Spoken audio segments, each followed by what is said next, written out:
Before modern workplaces relied on specialized protective clothing, before high-performance fabrics promised durability and flexibility, before every profession developed its own technical uniform, there was one garment built for almost everything.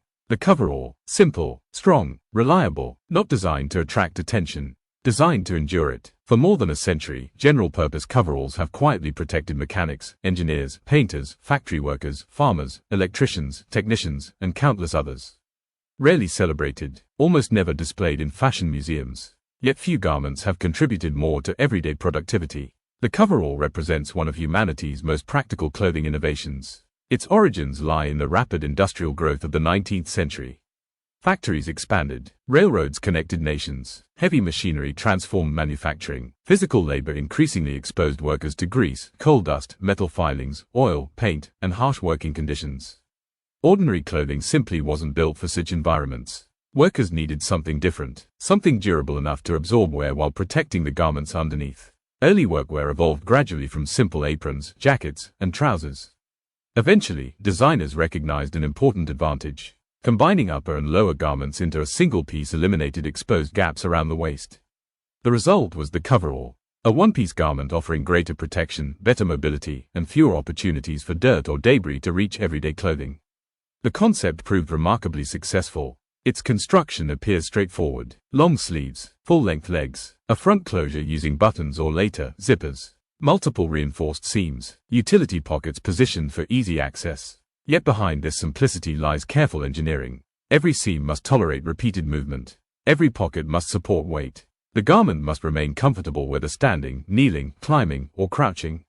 Freedom of movement became a defining principle. Materials evolved alongside industry. Heavy cotton offered breathability and durability. Canvas resisted abrasion. Denim handled demanding physical labor. Later, polyester blends improved wrinkle resistance and drying time.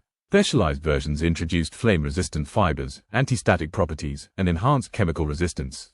But the general-purpose coverall remained focused on versatility. One garment, many environments. Craftsmanship played a vital role. Double stitching strengthened high-stress areas.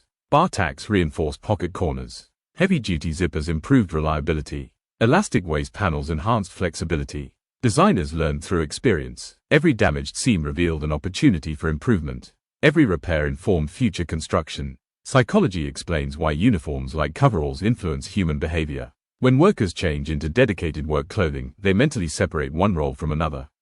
The transition signals readiness. Attention shifts toward tasks rather than appearance. Uniformity also encourages teamwork. Individuals become part of a larger effort. The clothing communicates shared purpose. Unlike formal uniforms emphasizing authority, coveralls emphasize function. The garment says little about status. Instead, it speaks of work itself. The 20th century expanded the coverall into nearly every industrial sector. Automotive workshops, aircraft maintenance, agriculture, warehousing, manufacturing, mining, public utilities, each adopted variations suited to local conditions. Some versions prioritized ventilation, others emphasized durability, still others balanced comfort with protection. Despite countless adaptations, the underlying design remained remarkably consistent. Movies and popular culture also shaped public perception. Mechanics wearing blue coveralls, race car pit crews, factory technicians, face engineers. The garment became visually associated with technical skill and practical problem solving. Its simplicity created instant recognition. Modern manufacturing has introduced remarkable improvements. Computer design patterns, advanced stitching techniques, high-performance fibers, ergonomic shaping, moisture management, stretch fabrics, yet the essential purpose remains unchanged. Protect the worker, support movement, last as long as possible. Environmental awareness has also renewed appreciation for durable workwear. A well-made coverall may remain usable for years. Repairable construction extends its lifespan. Long-term durability reduces waste. In an era of disposable fashion, practical garments often demonstrate surprising sustainability. Museums preserving industrial history increasingly include workwear alongside machinery. This reflects an important realization. Factories were never built by machines alone. People operated them, maintained them, improved them. Their clothing tells part of that story. Grease stains, faded fabric, repaired knees. Each mark records real labor, real experience, real craftsmanship. Perhaps that is the greatest strength of the coverall. It has never depended on trends. Fashion changes, technology advances, industries evolve, yet honest work continues, and work still benefits from clothing designed with intelligence rather than excess.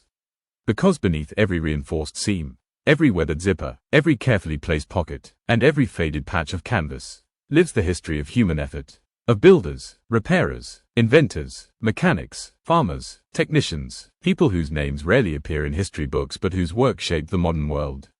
The general-purpose coverall is more than workwear. It is a masterpiece of functional design, a symbol of skilled labor, and a quiet reminder that civilization is built not only through brilliant ideas, but through the hands willing to bring them to life.